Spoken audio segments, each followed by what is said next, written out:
Hey guys, welcome to a live, I don't know what we would call this. It's DK Pittsburgh Sports staff covering the Steelers' loss to the Bills. What was the score? Oh, doesn't matter at this stage. Well, yeah, what was the score?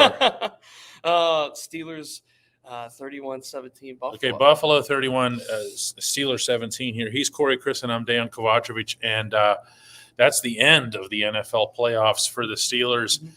We just came back upstairs here at Highmark Stadium from a locker room that could best be described as pretty much as chilly as the weather is outside, and it's in the teens. Yeah, it's in the teens. It's cold. It's frigid. It's really left without explanation, I would say. Obviously, when you get to this point in the season, everybody's upset. Everybody's a little dejected in some way. But certainly a deafening silence. Somber's a good word for it, as Ryan says here.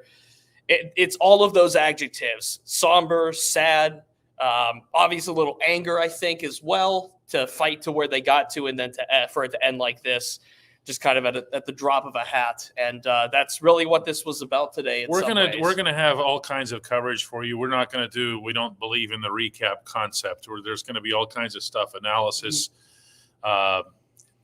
Input from players, coaches, and everything else. It's going to be on DK Pittsburgh Sports. For the reason we're doing this is to get your questions and to field some of what you have here in the moment. Trevor Hamilton says, so no pass interference on George Pickens and unnecessary roughness on the lineman that took out Porter. The play on Porter, I still haven't gotten a look at. But the pass interference on Pickens, I got to tell you, well, you tell me, what did George have to say, first of all? Well, George basically said the refs were out to get them today. It was the refs, the refs, the refs, the refs. He made that pretty much exact quote in the locker room, and he said it was Steelers versus refs and Bills, and he was not shy in admitting and quietly. There were a lot of guys that had a problem with the officiating. Miles Jack didn't like the was it unnecessary roughness that was called on him for tackling Josh Allen shortly after Allen ran for 52 yards. Miles Jack said to me, he goes, I thought he was a runner. He's a runner, right? Mm-hmm. I mean, that's what I said. Well, I mean, he was a runner when he ran for 52 yards. And he goes, here's a little bit more from Miles. It's damn near impossible, because it's like throwing a punch and then not catching it as you, I don't know how to explain it, man. It's like once you commit to something, you know what I mean? There's no way you can pull yourself back out of it. And I tried to do the best I could, but yeah. Yeah. CC Ryder says, still confident to give Mason Rudolph high QB2 money. I'm not sure who you're asking that of. Have you ever written that? No, certainly not neither me. Have I. You're asking not him, not me. No. I think you're asking yourself that one. Yeah, Mason Rudolph, he just completed 4 full weeks of starting as an NFL quarterback, all 4 of those games for different reasons under adverse circumstances, and all 4 of those coming through with 3 exceptional performances, and I thought today was above average. Mm-hmm. Mason did what he had to do today. You can't put this one squarely on the shoulders of Mason Rudolph. No, you can't put it at all on the shoulders of Mason Rudolph. No. There were way bigger issues to address than Mason Rudolph. You can't put it on the offense. No. No, in a lot of ways you can't. The defense was awful. No. And there's nobody in that room that would disagree with that. Lori says Mason should be quarterback 1 going into next year. I happen to be with you, Lori, on this concept, but remember that it takes 2 for that to happen. I asked Mason after the game a question that I think a lot of people have been waiting to have asked of him, and that is, would he want to come back? Would you be willing to come back? I love the Pittsburgh Steelers. They've been my only home for 6 years. Mm-hmm. We'll see what happens. Like I said, it's not really my decision. It's a law that's out of my control. We'll see what happens. But his decision, if you think about it, it's not just going to be about money. No, it's going to be about wouldn't he? Why, after he does all this, okay, for 4 weeks, why would he say, you know what? I'm just a number 2. I'm just going to say he's 28 years old. Right, he's 28. He's the same. He was in the same draft class as Josh Allen, for crying out loud. And at this stage, Mason should feel, at least if I was Mason, feels that he played his way into a job, whether it's in Pittsburgh or it's in any other city. So he's going to have a market this offseason. And whether Pittsburgh's intrigued or not is to be seen, but he certainly played his way into George some says, conversations. what do you make of Mike Tomlin walking off the podium when asked about his contract? Mike Tomlin has walked off the podium or walked away from a group of reporters. He walked away from me once, one-on-one, right out in the fields on the south side. When he hears something that he is just not at all compelled to answer, he won't lock himself into it. I can tell you also that Tomlin has never, ever, ever answered questions about the future of anything immediately after a game. Right. So that's just who he is. Don't read anything into that in one direction or the other. No, there is a lot of offseason ahead now, obviously, and there's going to be plenty of time for discussion about contracts, about news about contracts, all of that. It just, for Mike Tomlin, was not going to be the time or place for him to answer that. Yeah, so Salon says, so Tomlin and Kenny again, no, please. Well, it didn't work. Okay, it didn't work. Mm-hmm. You can look at that in a million different ways, but it didn't work. There's a month of body of work now for Mason Rudolph. There's a month of body of work that this offense was able to do something productive, unlike it was able to, quite frankly, with Kenny Pickett. And this isn't a Pitt versus the world conversation either. This is who were the Steelers more effective with? And the answer this season was Mason Rudolph. Yeah, let's. I'm trying to see here what kind of questions that we have here. Dan says the Steelers made mistakes today that they haven't been making the previous 3 weeks. They were terrible defensively. Yeah. So I'm not sure what mistakes you're referring to here, other than the defense. The guys that were stepping up for the Steelers, right? Eric Rowe, Miles Jack, those guys that had been producing over the last few weeks weren't there today. They weren't there to make the plays, and some are questioning even Minka Fitzpatrick, of all people, and his effort, at least on the Josh Allen touchdown run, the 52-yarder. No, that's reasonable. Mm-hmm. Yeah, Mm-hmm. I mean, you can't you can't just stop. Right. So this defense didn't make the plays when they had to. And by the way, no TJ. The Steelers now 1-11 all time without the perspective should be defensive player of the year this year. Yeah. Clint Novak asks, do you think that Cam Heyward decides to call it a day? Perhaps the body cannot go at the level that he wants anymore. Clint, I asked Cam Heyward both of those questions, and here are both of them along with his answer. What kind of percentage were you playing at here? You can say it now.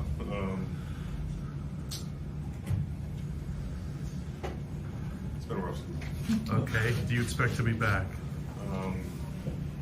In my heart, I want to play. But, it's been rough. I need to take the offseason to get healthy again. Battling back through a groin. It's one thing to just walk off a groin. Another thing to play football. And there's been some other stuff, but it's definitely been a season that just want to put my hand in that pot. Yeah. Cam was playing with what he has been referring to away from podiums and microphones and cameras as a broken groin. He's also had other issues.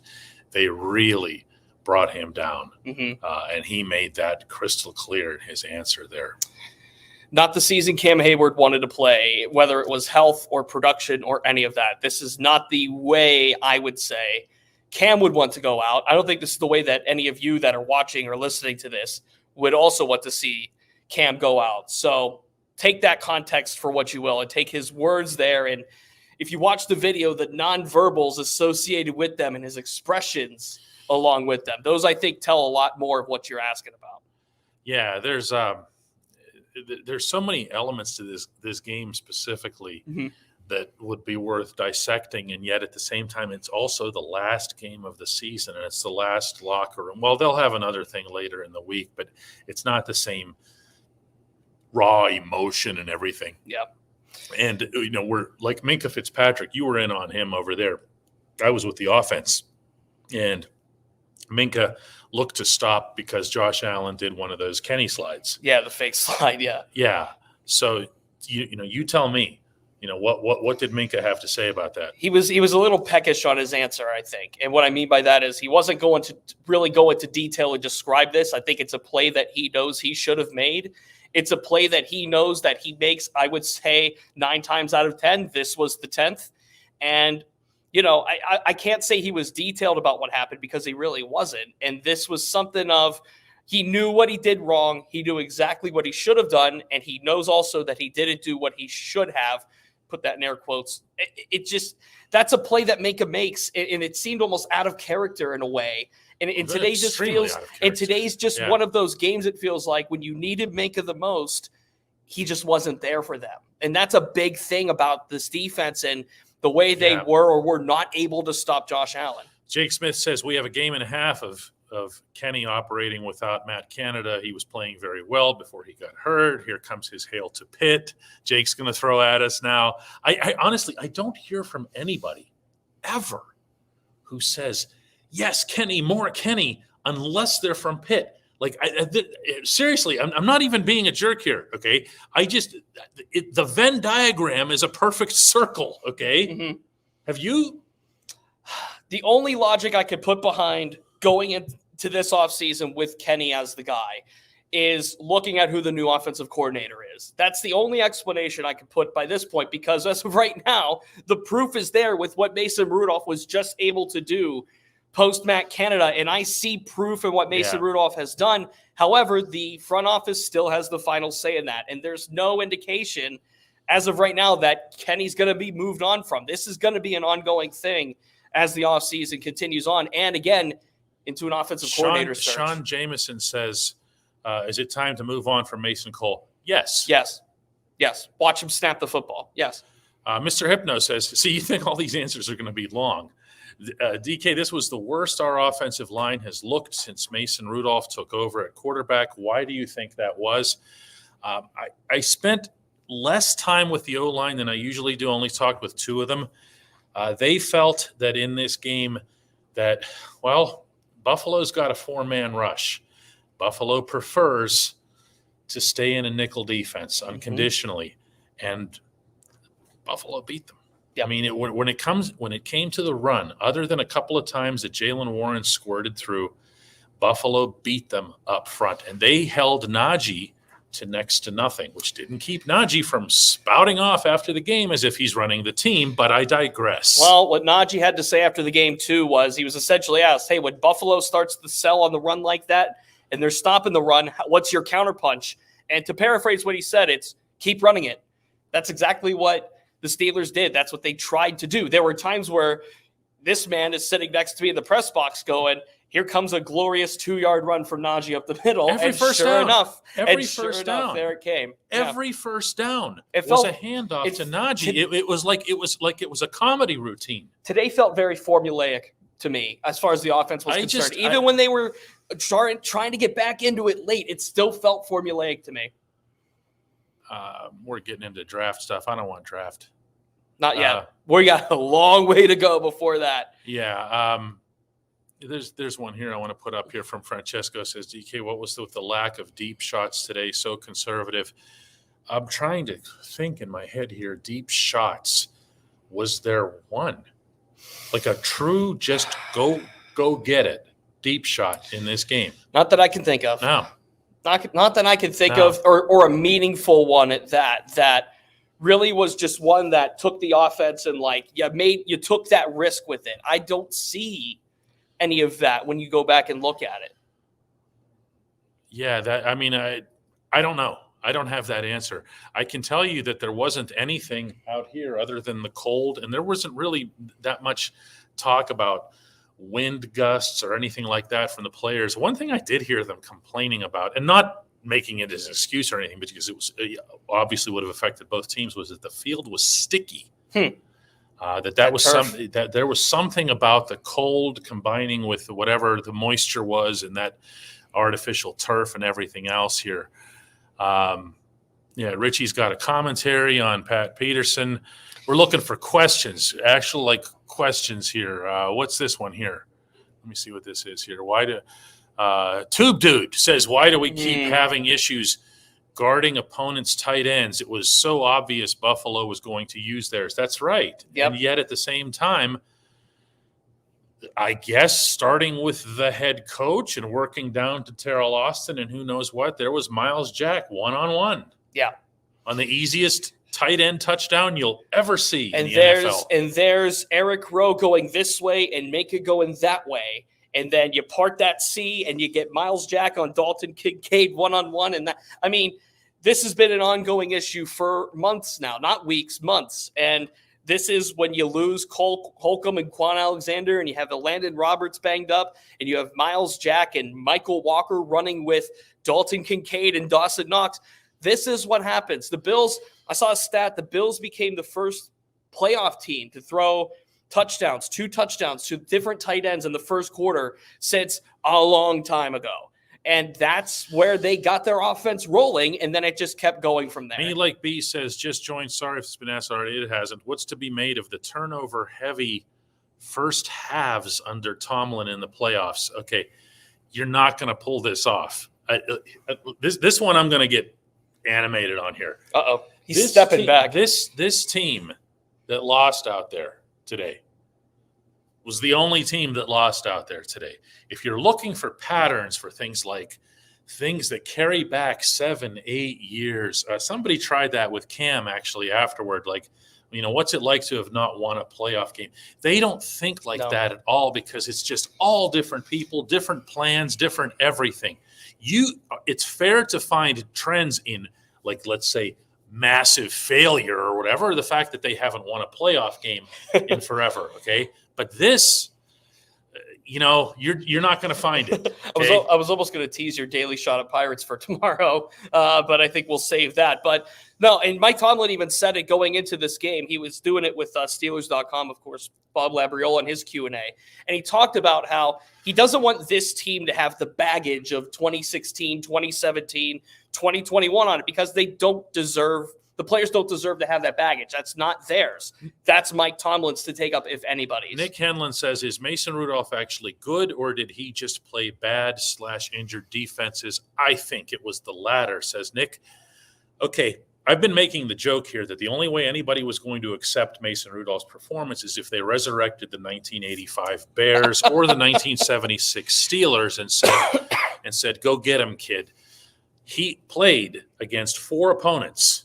Okay, one of which was the Bengals, who have a front. They have a front, I think, better than Buffalo's, okay, with Trey Hendrickson and those guys, right? Right. Okay, so you had Cincinnati, which he prepared for on like this. He had not taken first-team reps, okay? Next, he goes out to that was a Seattle game. Then he goes to Seattle. Goes to Seattle. Does the same thing. Yeah, both of those teams, Cincinnati and Seattle, had winning records. Yes. Then he goes to Baltimore and plays in a literal ice bowl against the Ravens, who only happen to have the best record in the National Football League and who started out playing most of their defense and ended up with most of their defense still on the field. Yes. Then he comes here. And he completed 18 to 20 passes in that slot, by the way. And actually should have been 19 to 20 if Deontay hadn't stopped running on the one. Yeah. Okay, it would not, by the way, would have been 6 points. Yes. Okay. And here he goes against a defense that I think everybody can agree is one of the more accomplished ones in the NFL, certainly statistically. Even without Douglas and their other linebacker today. And he had to overcome some really crazy conservative play calling on first down. So he had to work from 2nd and 9 and 3rd and 9 constantly. So no, Nick, it's not the latter. It was not bad and injured defenses. It's okay to let go of a preconceived notion that's been set in your head for 5 years, and it's the next time you see him. Here, Jake has one. I don't understand. What else can they do? You can't exclusively guard tight ends with DBs every play. The linebackers have to be out there. Well, that's a fair point. They ran out of linebackers. Yeah. Like I said, this is the residue when you don't have Cole Holcomb and Quan Alexander for the season. When you lose those guys, you have to pull Miles Jack off the couch and Mike Walker off the practice Landon squad. Roberts with the great pass defense in the end zone. Yeah, like Landon Roberts did what he could. Everything he could. When you're down to that option, and Landon Roberts is your best option, and Miles Jack is your second best option. This is what happens, and this is patterned stuff. Here comes my favorite question of the entire session. Richie McEwen, why don't our receivers get separation? And is our receiving group overrated, or is it simply the plays and play calling? The reason I want this to be brought up is because Pickens going off on the officials undoubtedly has to do with the last call. Yeah. Okay, the fourth down in which he it was the penultimate drive, but it was the last one that could have made a difference. Yeah. And he was complaining that he got interfered with by number 30. I don't remember who 30 Dane was. Jackson, the ironically picked guy. So he's complaining about that and everything. But you know what else George could have done? He could have gotten some separation, because if he had, with where Mason put that ball, he's still running. Yeah, he could have had the ball. Yeah. But he didn't get it. And nobody ever comments on the lack of separation here. Bark Z says, will Presley Harvin be a part of this 53 next season? Oh, I have an answer. Go ahead. Hell yes. No, yes. Yeah. You know why? Look at today. Because he falls right into the pet category along with Naji Harris. Here's another. He just does. I mean, look at today. We've also, seen it. Earlier this week, the Steelers signed Brad Wing to the practice squad, and they didn't elevate him for this. They kept Harvin punting today, and in a must-win, obvious playoff game. Yeah, he's also the holder, so I wouldn't overstate that. Mike Tomlin does love Presley Harvin. Yeah, and Harvin actually has done very, very well as a holder, in fairness. Yes. You know, Bill says something absolutely insane. You are defending a very poor football team. What could you have possibly heard in these 21 minutes and 26 seconds? It sounds like a defense of this football team.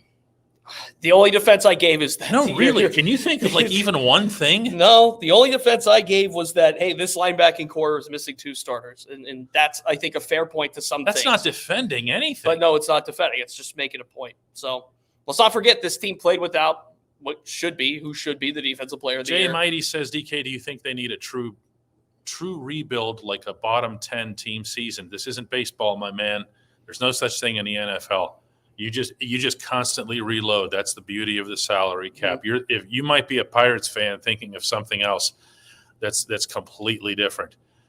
Timothy says, what do you mean by that comment about PH3?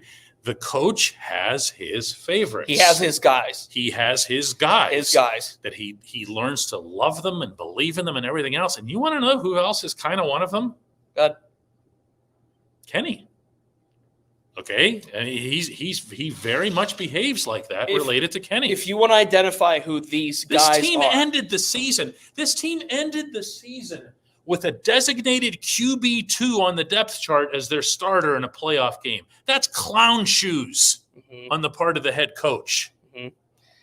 If you ever want to figure out who Mike Tomlin's guys are, pick a press conference and listen to how he talks about them. It's clear as day who they are.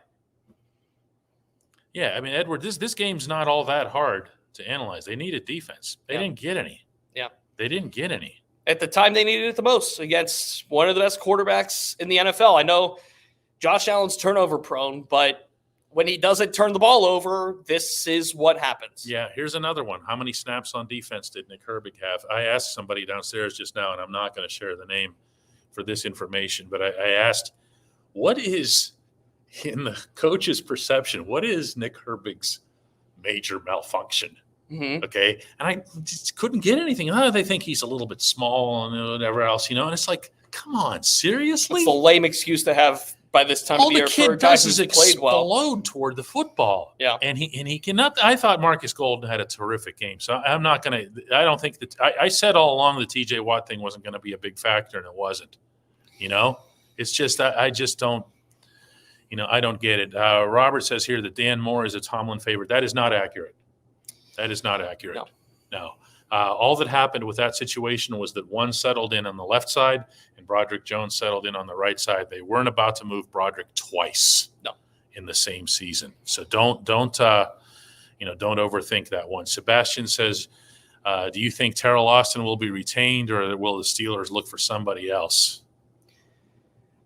Do you want to answer that, or you want me to? I think it needs to be on the table that you look for somebody else. I don't think anything at this stage can be ruled out to what you look at. Let's keep in mind, just a month ago, we're sitting here talking about a 7-7 football team, and who knows what the future of this franchise is. Obviously, the offensive coordinator needs replaced, but there were weeks where this defense, if TJ Watt wasn't making a play or Alex Highsmith wasn't making a play, This defense gave nothing, and they were able to limit some points, yes, but teams were still able to put yards up on them. I think it needs to be evaluated. I certainly see that as an option in the offseason. Stairway says that the refs should be held accountable. No one ever says what that means. Right. What do you mean? What do you fine? like, you want them flog them in Market Square? I mean, it's like, stone them like the Middle Ages. What do you want to do? They're the best at what they do. They just are. Yeah. Yeah. If you think that you have better ones in your neighborhood, send them on to do the game. Yeah, but let us know. They're the most trained, the most experienced, and the best that there is. And no, they don't pick sides in games. Only in football, Yeah. Yinzer says, keep ignoring my comments. No. We got so many coming in. We appreciate you all for jumping in with us here. I mean, do you see how many are here, dude? There's a lot. We're doing. Brad says the refs should be full-time employees, and if they perform this poorly, they need to be. You can't do this. You understand that you're not. This is not. What's the word? Indentured servitude is okay. It's you can't make them slaves. Okay, if you're going to hire them, you're not going to find them. Okay. I mean, they were lousy, okay? George Pickens had a lot to say about it, and he wasn't shy in talking about it after the game. Here's my favorite one so far. We know you don't want to be fined, DK, but the refs were definitely BS. Who's going to fine me? Yeah, we have no stake in this. We can say whatever we want about the officials. Just don't think we need to. The boss back home is reminding us to please hit that like button to make sure that we're getting all the the best responses and everything that we can from everybody here. We're only going to do this for like another 3 minutes, and hopefully we get better questions than whether or not they're going to keep George Pickens. Come on, everybody, at least try. Let me see what else you see here. Oh, I saw a question about the Tuitt retirement. I think we're past the questioning Tuitt's retirement on that one. So right here. Yes. Do you think the Tuitt retirement's still hurting the defense? I mean, Keanu Benton's been good this year. Cam Heyward's been hurt. It's tough to say that. I think that's a bit of a stretch on a question there. Yeah, there's a whole lot of stuff here that's. Is there a realistic chance that Mike Tomlin decides to step down? I mean, anything can happen, but there's nobody on the inside who thinks that's the case. Now, you're going to see, hear, and read stuff over the next week, but I can tell you just from being downstairs, that's just getting laughed off. And if you think for a second that Mike Tomlin's going to take a year off to decide whether he wants to go back into football, Where did that come? It's floated out there. People that aren't in the building every day like we are. It's nonsense to think that a guy that eats, breathes, sleeps, lives football is going to step away from it. I don't buy that whatsoever. Alex has, do you feel the Steelers didn't use their special weapons on the field today or this season, like Calvin Austin's speed and Darnell Washington's size? Calvin made a really nice touchdown catch. I talked to him briefly afterward. He said it was something that they and Mason Rudolph saw in a certain formation. He was in fact the primary target there, slid in there kind of, and made the play. And Darnell Washington had a terrible game. Yes, he did. 2 false starts in the same drive. You can't do that, man. You're not that important. No. But no one's going to talk about that because he's young, and we all like our young players. You can tell I'm getting a little cynical too. You're getting animated too, I can tell. You're getting a little animated. Yeah, this game, again, to me, comes down to the defense. It comes down to the plays they couldn't make. That includes on all 3 levels. All 3 levels really did not do well today. And it all starts with defending Josh Allen, which Josh Allen was able to get exactly what he wanted on the ground, and then it opened things up in the air. Yeah, we mentioned earlier Naji Harris popping off about wanting to do things differently or needing to do things differently in-house. And, the question comes, what do you think Naji meant by all of that? I can't even. Go ahead. You talk about this one. He's kind of miffed by the whole thing. To me, I think. Who the hell is he? No, seriously, answer that. Who is he? He hurt them in this game as much as anybody, and he leaves the field deciding that he's the one to talk in the locker room about how things should be run next year. So what is this culture? Right. So I was standing right next to Naji as he said that. And at first it kind of piqued my ears like, oh, what's he talking about here?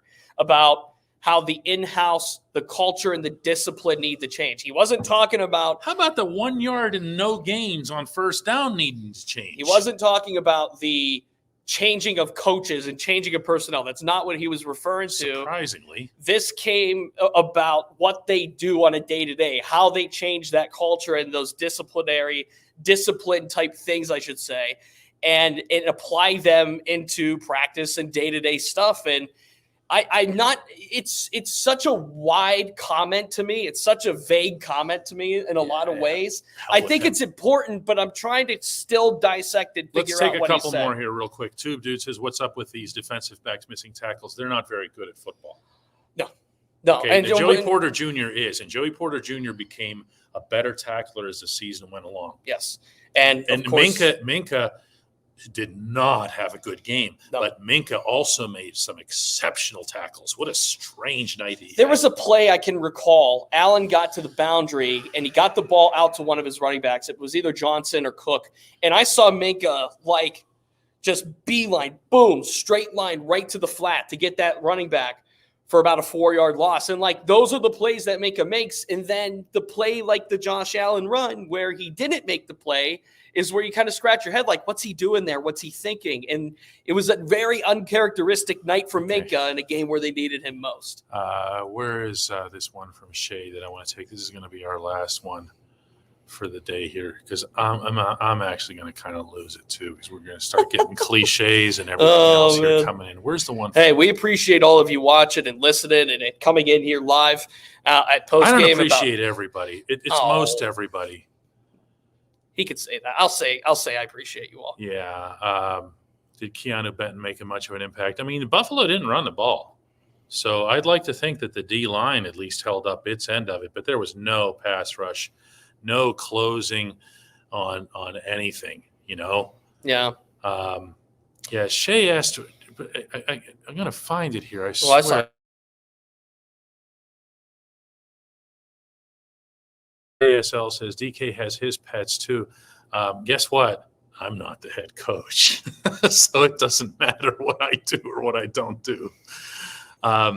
Shay said it was something about quarterbacking, and she asked, who's going to be the we need. She said something to the effect of, "We need a quarterback who's going to be a leader." I'm going to end the show here, but you just saw it for 4 weeks. Okay, this team rallied around Mason. They rallied around this guy, and not because he was some sappy story or anything, but because he led them. And I asked something, and we didn't play it here, but I asked something of him. It's going to be in the column tonight about the way he connected with this offense and the way this offense took off once he came in, and he got emotional. I mean, he said we love each other. These are brothers here. That was my most satisfying aspect of all this, is that we as an offense came together, and we really wish we were still playing. That's your leader. Mm-hmm. That's your leader. Everybody needs to stop looking around for what's right there in their faces. I had somebody in here already with some smarmy something about, DK, you still like your quarterback. What were his numbers again? Hang on, I'll be right back. He's going to get the play sheet, the stat sheet, hard copy. We're in 2024, but we're still going hard copy with these. 22 of 39 for 229 yards, 2 touchdowns, and the 1 pick. Okay, that's his day. He was sacked once, and the pick wasn't really on him. The DB made a really good. He took some responsibility for it. It runs both ways. The DB made a great play. DB made a great play on it. Ball went to Deontay, of course, to the end zone. But look, there's reasonable belief now in Mason Rudolph. He showed something in this last month that we didn't expect, number one, but also it's such a nice surprise. I think people are still aghast by it. If you're running the Pittsburgh Steelers and you let him just walk out the door like a free agent, you're you deserve everything that happens to you in 2024. The other guy's here anyway. Kenny Pickett's your property regardless. Yes. Okay? You don't just let somebody out the door who just did that for you for 4 straight weeks. All right, guys, we have to take off. Like literally, we have to get out of here. Appreciate you all. Thank you. Coffee expires at 11 Uh-oh. in Erie. Bye. Uh-oh. See you guys. Thank you Bye. all.